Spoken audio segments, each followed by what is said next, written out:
Hello, welcome to Stampin' by Hannah. Thank you for joining me today. Welcome to Make It Monday. Today I have this card for you. This fabulous shaker card. I'm going to get to that in a minute. Using the Jar of Love stamp set and die bundle, which I have here. Here we go. I love this stamp set. This is one of my absolute favourites from the annual catalogue this year, and these flower stamps I am just obsessed with. I love them.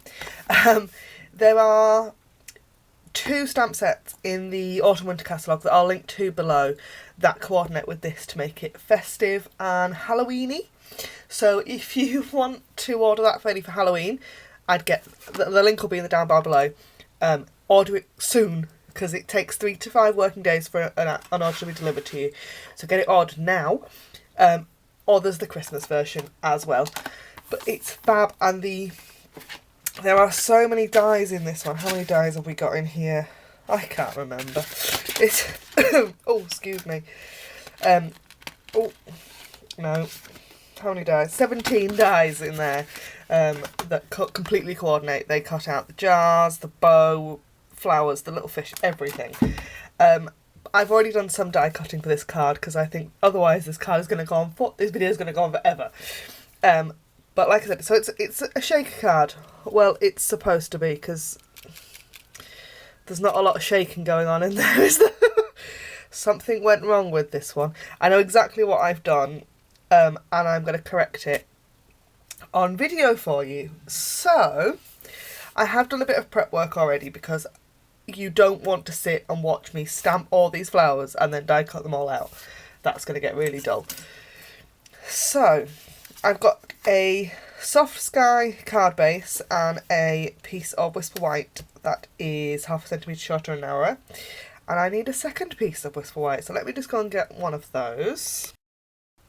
Right, so organised today with filming, honestly. So I've got 2 pieces of Whisper White that measure exactly the same. They're exactly the same size, and they're both 1/2 centimetre shorter and narrower than my card base. So I've got one for the outside and one for the inside, because if you look closely at this card, you will see that this card has a hole in the middle of it. You see that there?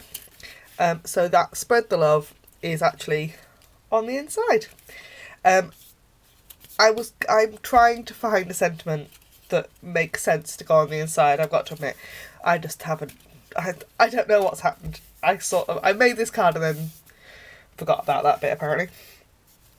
So the first thing to do is we will make our shaker jar. Anybody that follows my Instagram account, you'll have seen a sneaky peek of this already. And like I said, I've die cut everything already, because you don't need to see that. It's just, that would be really, really dull. So I've got a load of flowers, and the largest jar, stamped and die cut. And one of my favourite bits about this stamp set is that the largest jar has 2 dies. It has the outside die and an inside die to cut out the middle. Oh, fabulous. I've got the same jar die cut in window sheet. I don't know how well you can see that.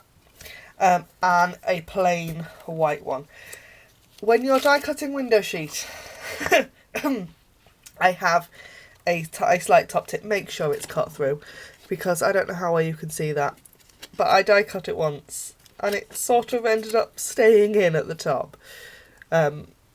So yeah, it makes horrible noises as it goes through your big shot. It's anything like your big shot's anything like my big shot anyway. It makes awful noises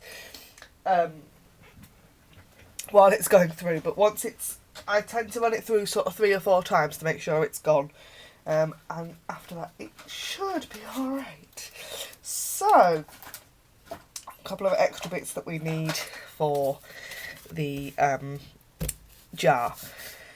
So I've got my stamped and die cut jar and the lid to match, and my 2 complete jars, one in window sheet and one in Whisper White. I've then got my shaker elements for the inside, and I've got 3 of my little I think they're somewhere between dragonflies and glowworms or something, and I've stamped them, but they're really tiny. I've stamped them in Smoky Slate, and I'm just going to colour them with two of my Stampin' Up markers. So I've got So Saffron and Soft Sky, and I'm just going to colour the bodies in So Saffron, like so. Really simple colouring, and I'm going to just add a hint of blue onto each one of the wings, just to add a little bit more colour, because otherwise this card becomes quite, it would be a little bit dull, and there'd be no blue on in the jar portion. So I've added a hint of blue. So next thing I need, I've got some hearts in here, and this is actually one of the dies in the stamp set, in the die bundle, and it just cuts out like a line of hearts. So I've die cut that, and so I've got a load of hearts to go in as well. And I've lost my pokey tool, there it is. I'm going to poke those hearts out of there. They're just so cute, just teeny tiny little hearts. I mean, there was my fingernail. They're absolutely minuscule. And I've also, the other thing that I wanted that I'd forgotten about was some silver sequins. There are 5 silver sequins in the one that I've already made, so I'm going to pull off a few of those. I tend to just buy rolls of sequin trim and pull the sequins off the end. So I've got a few of those in silver, and I've also got a roll of Blushing Bride sequin trim. And seeing as we've got Blushing Bride on our card, I think I might use a few of those as well. So just add a little bit extra to this one. These aren't in the other card, but I opened my ribbon drawer and thought, oh, Blushing Bride sequins as well as silver ones. How handy. I think the last sort of sequin, the silver sequins I used in this card, were already sat out on my desk, and therefore I hadn't opened my ribbon drawer to find out what was in it.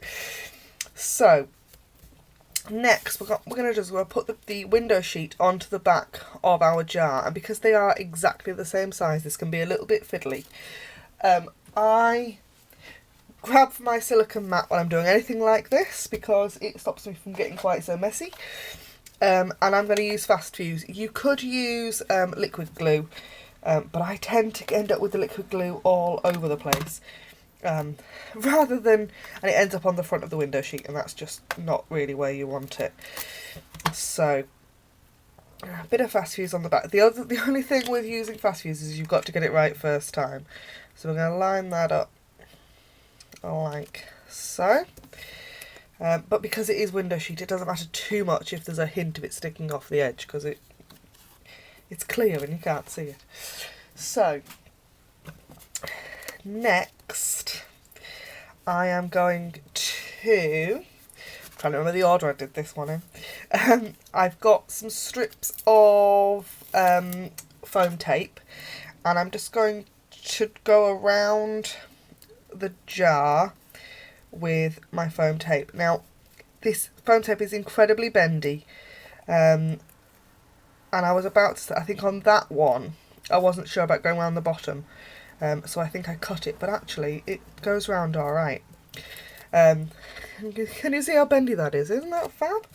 I think it's brilliant. These are slightly thicker than Stampin' Dimensionals, so if you're going to use it on a card, if you're going to do a card front, you need to make sure that you then use don't use dimensionals and this on the same piece, because you'll find that the dimensionals aren't the same.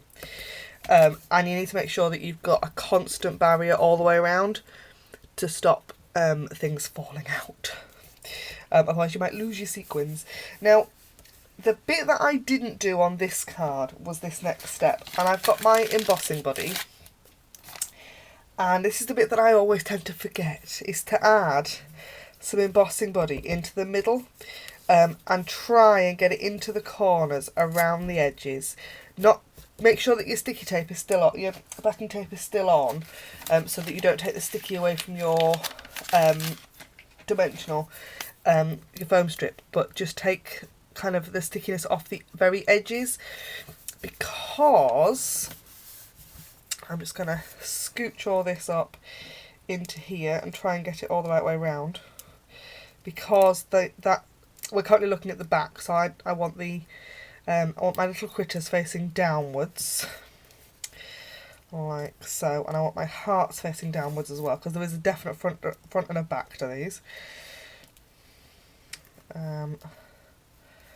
Like so. And then we can take our foam tape off. That's my paper piercer again, there we go. Take the back of your foam tape off, and hopefully, there we go. And then we're going to stick this jar onto there. Now then, this is the bit where my where I need to be, I'm like right over the top of the camera, so if I knock you, I'm really sorry, to make sure that's properly lined up, because like I said, everything's the same size piece. There we go.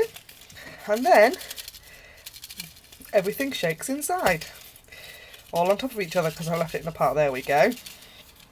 And it will shake now, and you can still see that some of them have got stuck, but no, not all of them have got stuck, so there's still a shaky element of this card, which is awfully handy.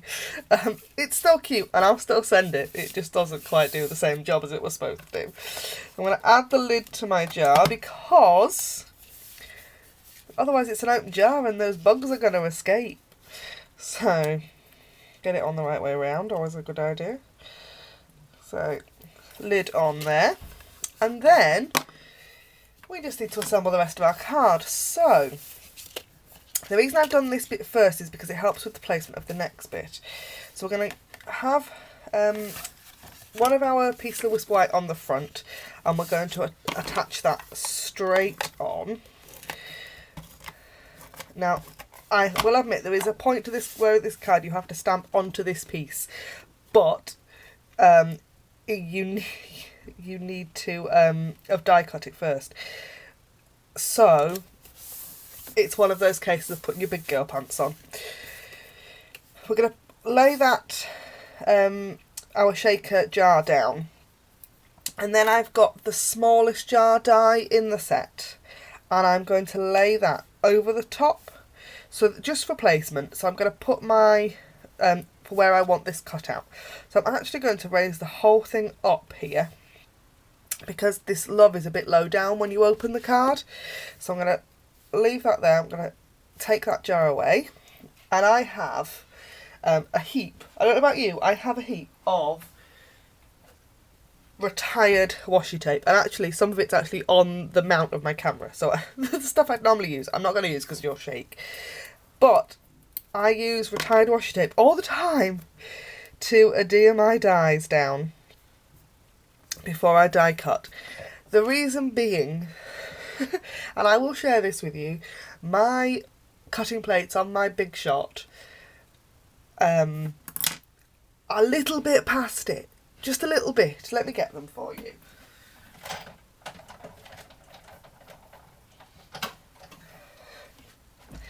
This is what well-loved Big Shot plates look like, to the point when mine actually now bend in several different directions at once. I think it's probably time for a new pair. What do you think?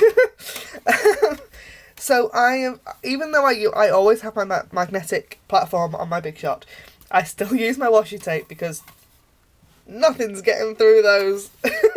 Right, I'm going to die cut this and I'll be back with you shortly. Sorry, knocking the camera.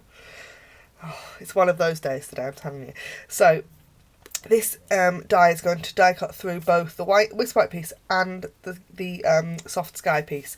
So you actually need to run it through your Big Shot with your card like that. Otherwise it will go through the other side, and we don't want that. Right, back in a minute. Okay, so I've die cut that now, and then the other trick is to removing that piece of washi tape. So I tend to take it off the don't care about how it comes off the waste piece. If you leave it attached to the die and then slowly leave the die flat and pull it slowly away, it shouldn't rip your cardstock because you're pulling it in the same direction as the card. If you pull it straight up, it'll tend to rip. Now, the other reason why I could do it to new plates is, and I don't know how well you'll be able to see this, there's now some bobbly bits on my card where it's the plates have embossed. My cardstock, definitely time for some new plates. So, I'm going to attach the second piece of Whisper White onto the inside of our card. Like so. And then our shaker window is going to sit here like that, and then I need to put the flowers on. So I've actually stamped these flowers. There are 2 stamps and 2 dies here, but one of the dies separates the flowers into 2. Let me show you. So we've got this flower, which uses a stamp that's joined together to create 2 flowers, and I've lost the die. Somewhere in my... Here we go. The die creates 2 separate ones, so for all you've stamped them together, the die then separates them out. So I've stamped the pink flowers 5 times and the soft sky ones 7, because I like odd numbers. It's just that, you know, one of those, like odd numbers. So I'm going to turn some of them over with 2 of the big ones. Or do we do 3 of the big ones? 3 of the big ones, 2 of the smaller ones, and 3 of the little blue ones. And the reason I do this is so that I can then differentiate between which ones I want dimensional and which ones I want flat. So I'm going to grab a sheet of dimensionals, and the bigger ones just about fit a dimensional on the back. So that's lovely. Then I've already got a sheet that I've started to cut up, so I cut some of the side pieces in half to create smaller dimensionals for the back of the smaller flowers, and then the little blue ones, it's actually like 1/4 of a dimensional. So if you cut the side pieces into little tiny weeny little ones, and then they fit on the back. It's one of the reasons why I love my paper snips so much, because they're so sharp, and they're sharp all the way to the tip. They cut through dimensionals really, really, really easily. So I'm going to just adhere my jar on with some fast fuse, like so. Oh, you know, you get to craft along live with me when I make my videos. I know I've said this before, but when I mess up, you get to see everything, because I'm a disaster zone. Right, so I'm going to put 3 of these big flowers down first. When you're placing small die cuts like this, I find that if I place the big ones first, and I place the big dimensional ones first, so that then I can grab the flat large ones, and they can go down next. So I've got 2 of the big ones, the bigger flowers left, that I am going to use some Tombow to adhere. And the reason I use Tombow for this is because it gives me that little bit of wiggle room when I can get my Tombow to work. And so I'm not going to use Tombow today because I can't get any out. I need to find a way of storing my Tombow that way up, because I only ever use that side, but I have to store it that way. I need to store it that way around. I need a cup or something for it to live in. So I've also got my fine tip glue, and I'm going to put some fine tip glue on the back of both of those pieces, and just slot them in wherever I like onto my card, like so. And then we're going to put the next largest flowers in, like so. And we're going to do the flat ones at the same time.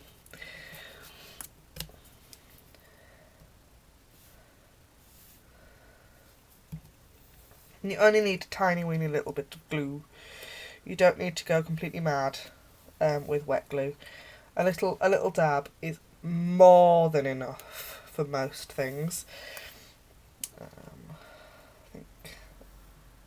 Oh. There will do. And then we're going to put in our blue ones, and I'm going to create some dimension. So I want a blue one on the top. I'll cover up that gluey mess that I've made, like so.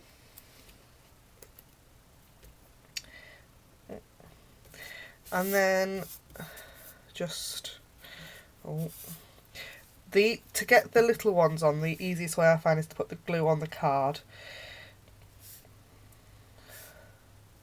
and then you can drop the teeny tiny ones on rather than trying to put the glue on the teeny tiny ones. I hope that what I'm saying is making sense and I'm not talking utter gibberish. Saying that, I talk utter gibberish most of the time, so it probably I'm probably still talking utter gibberish, and I apologise because the original title for this video was Quick and Easy Card with Jar of Love. That was the idea, and I've now been waffling for at least 20 minutes. So I've got my sentiment, I've got love and spread there, and I've got some smoky slate. Aren't you glad that I'd already die cut the all the flowers and everything, because otherwise it would have taken even longer. So I'm going to stamp spread that next to the top of the jar, like that, and then the love bit. Now, if I hadn't adhered this on, I could stamp the love straight down through the middle, but guys, I'm sure you can see there isn't quite enough space. So I'm going to grab my pencil, which of course I've put on my desk, so let me go and grab it. Right, I'm going to use this pencil just to draw where the edges of this jar are, so that I can get stamp the love in the right place. If you can see those pencil marks that I've drawn through there. And we're going to ink up the word love and stamp it down, so that when you close the card, it's there. How cute is that? And then once that ink is completely dry, but wait until the ink is completely dry, you can just use an ordinary white eraser just to get rid of those pencil marks. And that is my quick and easy. It is easy. I don't think the word quick can be in the title of this video. My easy card using the Jar of Love stamp set and die bundle. Thank you ever so much for sticking with me for probably what is about 25 minutes worth of video. I have no idea now because I've stopped the camera about 3 times. Thank you ever so much for joining me. Don't forget, all the links to all the products, as always, are in the down bar below. I am an independent Stampin' Up demonstrator. I can only do these videos because you guys shop from me. If you haven't got a demonstrator that you work with, I'd love to work with you. Get in touch and I'll send you a catalogue. Thanks ever so much for watching, and I'll see you again next time. Bye for now.